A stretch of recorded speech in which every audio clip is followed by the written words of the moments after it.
So what's up, guys? Another episode of the JG Lending Show. Today I'm here with Roy George, who is the president of More Lending and my boss. So today I think we're going to talk about a little bit about this crazy market that we're heading into, and kind of the different things and talking points that we're seeing here are kind of what's the comparison of today's market to 2008, how the Fed continues to raise interest rates to fight inflation, and kind of what we're doing here as a broker and correspondent lender to help you guys as buyers and realtors to secure more clients and buyers to purchase out more homes or even gain some equity to take advantage of this market. So first and foremost, I'll let Roy George introduce himself. He has a lot of experience in the industry and kind of, going to let you know why he's kind of an expert here. Thanks, Joel. Appreciate it. So I've been in the business for about 27 years now. I think I have my anniversary next month. We just call it 20 plus. That's what we say. 20 plus, like a senior citizens for mortgages. Yeah, whatever you guys want to call it. You have to excuse the Friday drip. Wasn't right here, that More Lending drip. Yeah, I actually kind of forgot I was doing this, so I ended up just cutting my own hair in the restroom just now, just to get it out of my ears. I don't know if you can see that. So. I can attest to this. I went in the bathroom as he was doing it, and everybody was like, "What are you doing, bro?" It's great. So yeah, I've been in the business for 27 years. I've had roles as head of operations during the 2000s. Sat as a chief compliance officer for the last 7 years or so, and I've been in the compliance space for the last decade. And then came on board as president here about a year and a half ago when that offer was first made. So, a really vast array of information. I happen to be part of the origination world when the 2006, 7, and 8 time period came along. And it's actually what drove me into the compliance world in the following 10 years after that. So give me a really good idea of what it took to fix a lot of the things that had occurred in the previous decade. And listen, a little segue here, kind of, people that are interested in joining the mortgage space or creating their own business, kind of, you were a C-level position before you came here. What was the reason that you came here, and why should other people try to see if they're hesitating on making that jump from W-2 and salary to coming over here and really building their own business? That's a really, really interesting question. I mean, honestly, that goes to each individual and what they're feeling inside. I align with more of what today's trends are than I do with the trends that I grew up in. So, I'm Generation X, and we're kind of like the people who say, we're going to work, and we're going to work overtime, and we're going to work on weekends, and we're going to keep doing whatever we're doing, climbing that ladder. And I happen to be that little portion of time where Gen X and the millennial groups meet, right? Mm. So I have a lot of alignment with the millennial group as far as mindset's concerned. And so, I found the opportunity to go out on my own. I'm a definite risk taker. You've got to decide whether you're that person or not. You've got to decide whether you're in a good enough space to go out and be an entrepreneur. I wasn't 100% thinking I was going to be an entrepreneur when I first took this role on. That just kind of fell upon me later. But, it's really up to whether you're in the right space. It's really up to whether you feel like you're ready for that. But I will give everybody one piece of advice. You're never going to feel 100% ready. You got to take the leap. Absolutely. You got to try it. And, what's the worst thing that can happen? You got to go back to work somewhere at some other company. Great. You've probably switched jobs more than once in your life. So, take your shot. Absolutely. I want to tell people that because if you're interested in joining the mortgage space, guys, we are actually hiring even in this down market. We're looking to expand and grow and create a huge opportunity for a lot of people. This business has definitely blessed my life more than I can continue. This would be a much longer podcast if I had to explain what it did to my life. But if you're looking to join, man. So, guys, right now I want to segue into the difference between today's market and 2008. A lot of people are comparing them. Roy is actually got to talk about. Fun fact: Roy has a CMB, correct? He is a CMB, correct? Is a CMB, which is kind of the PhD for mortgages. Only about how many people have it, and how many people in the sphere? It's a small percentage of mortgage professionals that get to don the designation of a certified mortgage maker. I encourage you, if you're interested, to look into it and pursue. But Mhm. it is a very small percentage. I want to say it's close to like 1 or 2% of the entire mortgage space. Yeah. Yeah, and the mortgage sphere is not even that big to begin with, so imagine 1 or 2%. But guys, if you have any questions or facts about that, you can find Roy on LinkedIn. He's very open to connections. He's kind of a LinkedIn influencer. You consider that a non-paid influencer. All right.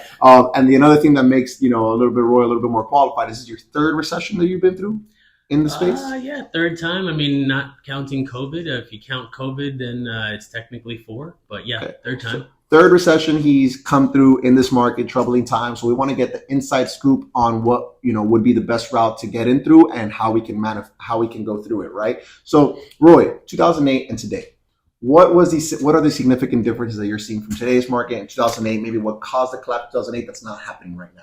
Okay, so one of the biggest differences I see, and I'm going to go loan level on this so that you can really understand.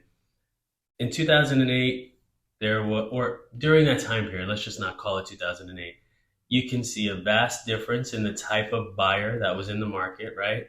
If you do just a simple FICO to FICO comparison between the buyers in 2008 versus the buyers, in this time period right now, you're going to see that the average FICO is much higher today, right? So you're looking at 600s, mid 600 scores at this time, and probably a lot lower because I remember doing loans for a lot lower FICOs than that back then. 500s and all that. Absolutely. Crazy. And, now you're seeing, you're greater than 700 FICO as your average space. And so you've got a much more qualified borrower from a credit perspective right now versus what 2008 was. So one, FICO, that's huge. Yeah, that's huge. yeah. FICO scores, guys, credits is a huge aspect to your interest rate and what you can qualify for. So make sure you're not, messing any of that up. And if you do need help, we do offer credit repair, and you can come to us, fill out an application with us, and we can actually help you out to fix that credit score before you purchase your own home. In 2012 or 2010, when Dodd-Frank passed, I spent some time during the 2011-2012 period implementing a lot of Dodd-Frank's rules. Mm-hmm. And so, one of the two biggest pieces of that puzzle that affect the origination market was the QM rule, mm-hmm. and the ATR rule, right? So you get the ability to repay, mm-hmm. and the qualified mortgage. Mm-hmm. When those two items were applied to the mortgage origination market, it actually kind of created guardrails to make sure that what happened during the, previous decade would not happen again. So that's another major difference when you're looking at loans originated back then, mm-hmm. versus loans originated today. You've got a different set of rules. People have to have the ability to repay their loans, and they have to fall into the qualified mortgage bucket when you're looking at loans that are originated under GSE or government agencies. So yeah, the ability to repay is a huge one that we touch on, and what I tell everybody is probably the primary difference here, that you have to show and document the ability to repay back that mortgage. That's where debt to income ratios do come in place. That's where your monthly income comes into place. That's how all these different factors come into place. If you can't show the ability to repay your mortgage or that payment over the long term of the loan, and that's not just mean principal and interest. We're talking about taxes, property taxes. We're talking about home insurance. We're talking about HOAs if they qualify for HOA, and flood insurance if you are in a flood area. You have to show the ability to repay that month over month to gain this mortgage. That's why that's one of the primary differences. Would you agree? Absolutely. I think last thing I'll say about 2008 compared to this time period is the supply and demand piece of it, right? There is a lot of people looking for a new home, and the supply just isn't there. So there's high demand, the supply just isn't there, especially in the starter home market. So when you're coming out of a condo or an apartment or mom and dad's house and you're getting ready to buy that first one, or maybe you've just held off over a period of time and you didn't need to purchase, and now you've decided to, you've saved up a lot of money, you want to purchase, you just don't have homes available to you in your price point. So that's a major difference. The supply and demand piece is causing home prices to stay up or rise. And then you've got your mortgage rates that are rising, and that's the Fed trying to fight inflation, like you'd mentioned earlier. Um, these two things together cause a challenge. That challenge is that if you had a X amount of dollar loan right now, you'd be paying. Let's just say you had a $300,000 loan, you'd be paying $1,500 a month for that mortgage a year and a half ago. Now that same $300,000 mortgage is going to cost you $3,000 a month. Yeah. And so that's pushing some people out of the space. So that's another major difference. I don't see home values coming down because of buyers being pushed out of the market, and yet inventory that's not being there. Too low.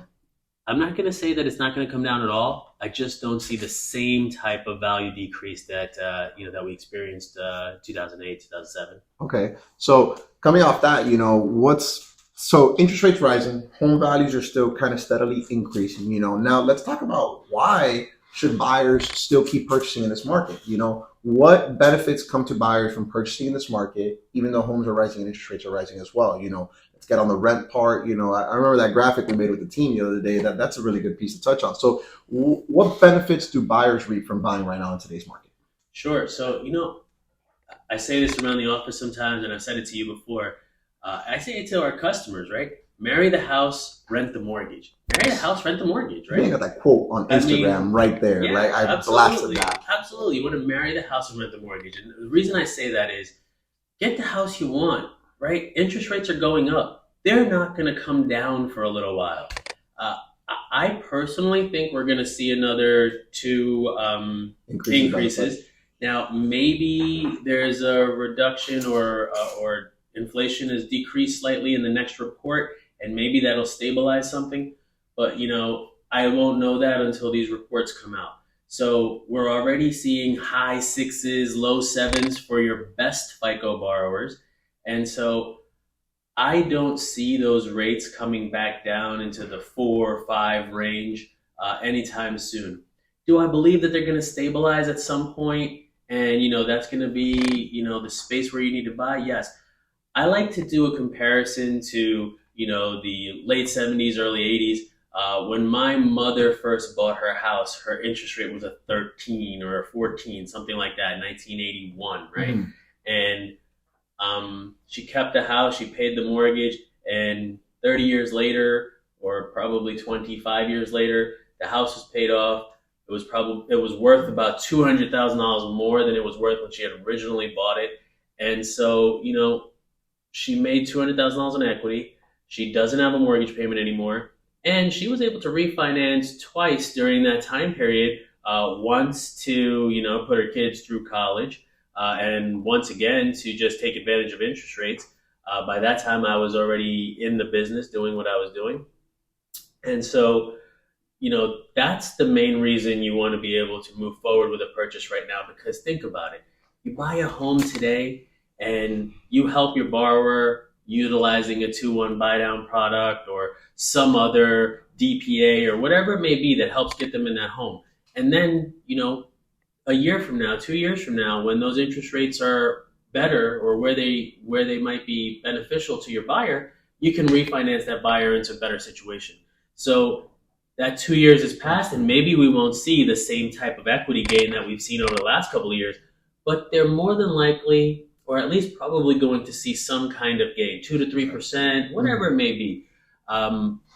So that's why I think it's important to be able to tell that story to your buyer and say, this is why you should still buy right now. Absolutely. And I tell buyers time and time again, and I tell them, listen, the home, the payment, you might be in some situations, I don't even think it's the case right now. You might be paying a little bit more than rent.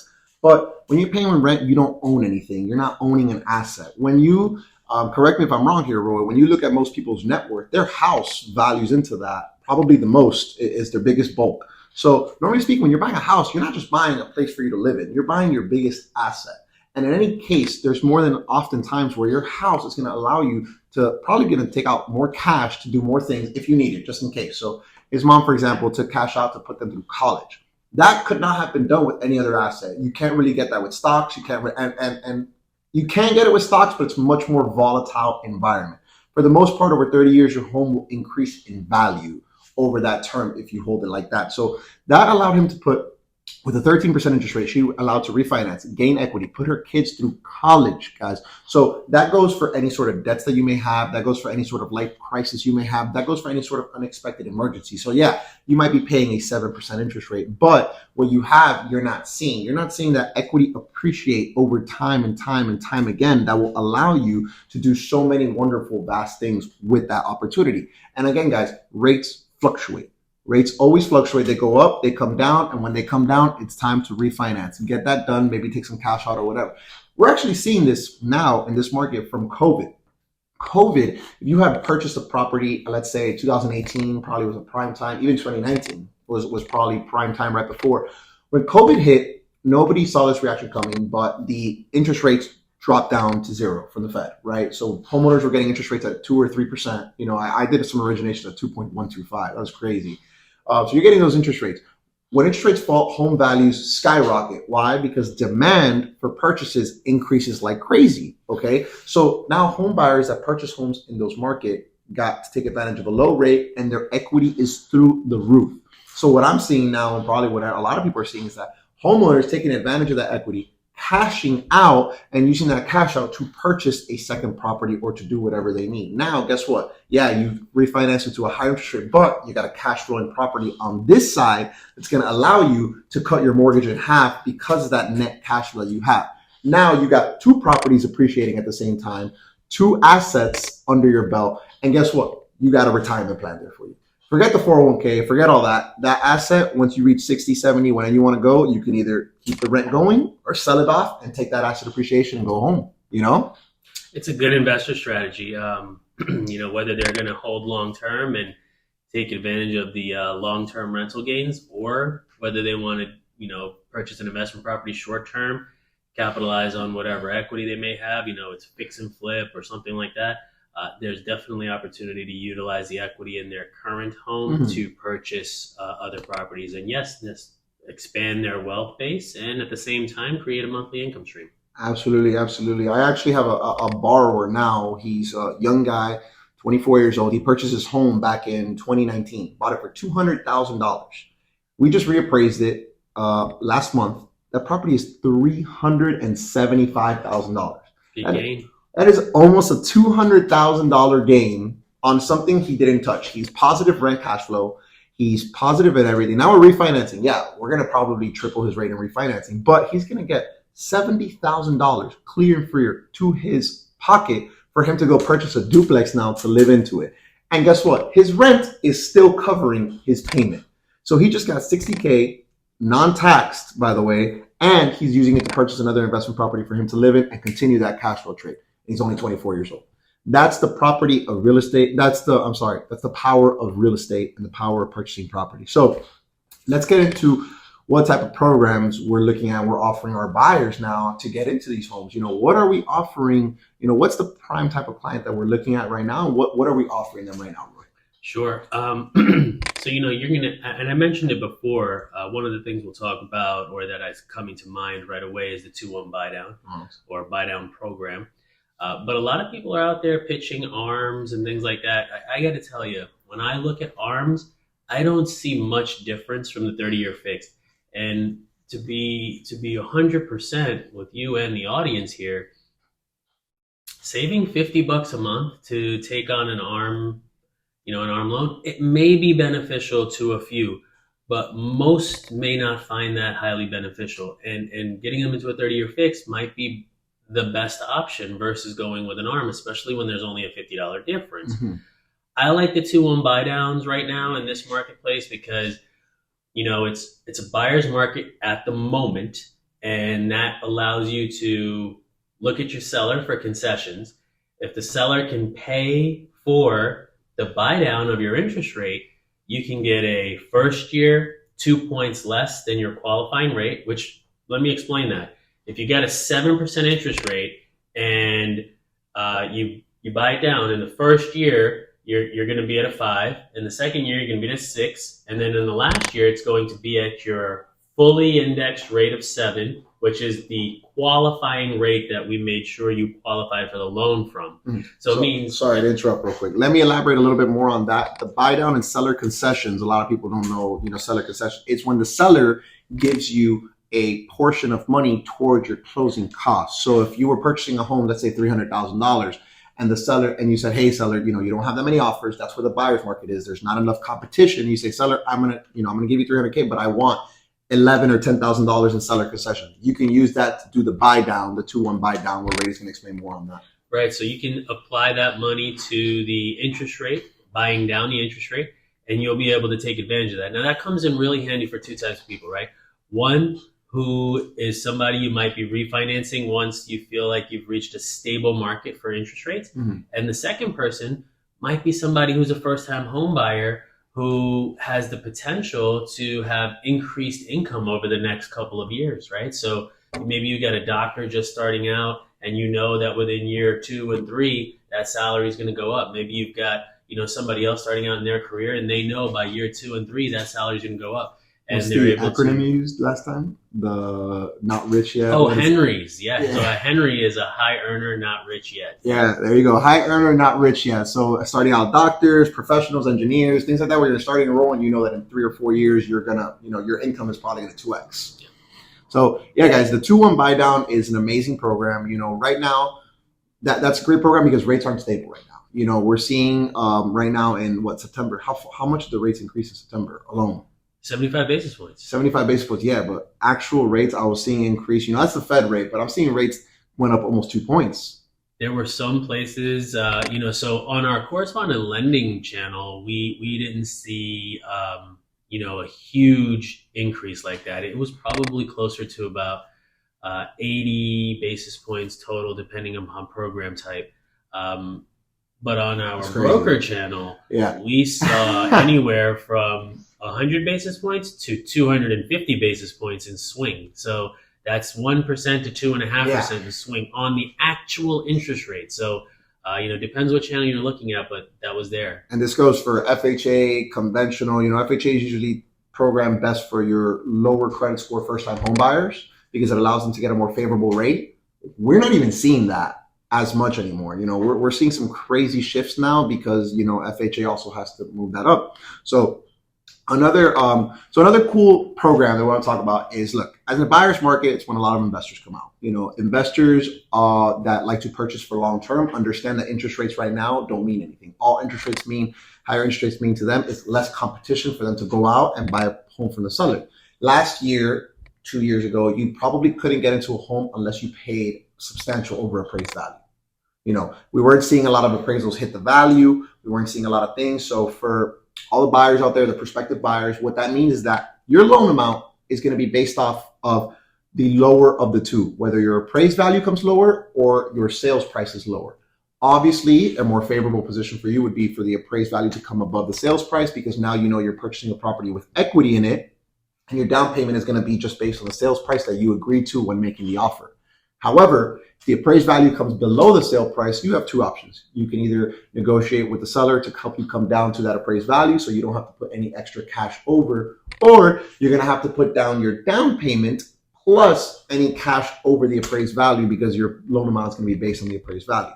We're seeing appraised values come in now much more over sales price because of less competition. So what are investors doing? They're going out there purchasing a ton of homes with equity in it, being able to get that there because they know rates will stabilize in the future. Now, what are we doing for investors, Roy? What's our program that we're going to investors? How are we helping them get more money, get more cash flow, and secure more properties? Well, so on the investor side, I like to stay in the non-QM world. I think there's a lot more benefit to our investors there.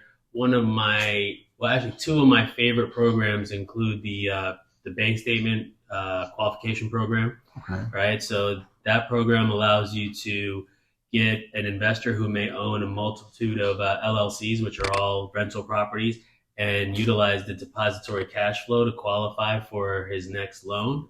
We can get up to maybe 10, 15 rental properties in those spaces. I like asset qualifiers for people who have cash in the bank. If you've got enough money in a, account somewhere, it doesn't have to be checking or savings, but an account somewhere, and you can write that check to pay off that loan on day one, then you can get a loan to actually make that purchase. You know, it's Without using your money. without using your money. It's another good opportunity. You know, we have HELOCs out there. You want to use, you know, like your example, if you want to use equity in your home to purchase another home, that's a great opportunity. I think there's a lot of room for people to pick up investment properties like that. Another strategy that I like to give to a lot of my realtor friends is, you know, find out how to get out of your market. So many people are focused on primary markets, like you know, in Florida, it's Miami, it's Orlando, it's Tampa, it's Jacksonville. But try to get out of your primary market, right? If you're in the Miami area, figure out how you're getting into Homestead, or maybe, you know, up into the Davie, Sunrise area of Broward. If you're in the Orlando market, figure out how you're getting into Davenport and Lakeland and places like that. Yeah, where the property value may be a little bit less, but is still, you know, getting equity gains, and it's a much more attractive deal for your buyer. So those are two ways I like to look at it, from a loan officer perspective and from the realtor perspective. You know, for a realtor, it's really geography. For the loan officer, it's really creative options. That's huge, guys. That's some nuggets right here, man. So if you're an investor, it's crazy because I didn't even think about that. If you're an investor and you're a realtor as well, and you're trying to get more clientele, you know, Miami price points may not be optimal for investors right now. Home prices have accrued so drastically and fast, like New York, California, these markets just so fast. So what do you do to overcome that? Get out of your primary location. Start looking around for other areas, because why? Well, guess what? When places like Miami become unaffordable and you can no longer live there, or Jacksonville or Tampa, because these urban areas become so unaffordable that you need to make such a level of income, the vast majority of people don't make these income. So where do they go? They go to lower areas with more affordable income. And especially the idea of remote work right now is giving people the advantage of moving somewhere affordable and being able to work from home. So that means they're going to go out to areas and rent. They're going to go out to areas and buy. They're going to go out to more areas that don't need so much urbanization to function, because they can work from home. So take advantage of that, guys. Take advantage of that, especially if you're an investor. If you're a home buyer, take advantage of these markets. Yeah, and I think you meant outer areas, not lower areas. Yeah, outer areas. Yeah, outer areas are definitely where you want to head to. When you're looking for geographical space where home values might still give you the right type of return on a monthly basis. And you know, again, for the loan officers, finding those creative products that still work for the individual, that help them move forward with their purchase or their refi. You know, DSCRs are really popular, right? That's my favorite program by far, guys. It's the DSCRs, a no income investor cash flow loan. I've talked about it tons of time. Go on my Instagram. It's literally completely laid out. Basically, what this loan allows you to do is purchase a home with no income, no personal income. Why? Because you're going to use the rental income of the property to purchase to cover your mortgage payment. So, guys, we're coming to an end here. We've really touched upon some crazy topics today, you know, difference 2008. I know that's a big touching point. A lot of people not wanting to purchase, but I hope that you got the value from this podcast to tell you why you should and what we're doing to help. Roy, you got any closing remarks here? No closing remarks, man. I appreciate the time. Thank you for having me on the show, and keep up the great work. Absolutely, guys. I'll be posting all of our links, Roy's links, my links. Let's get this followed. Let's blow it up, okay?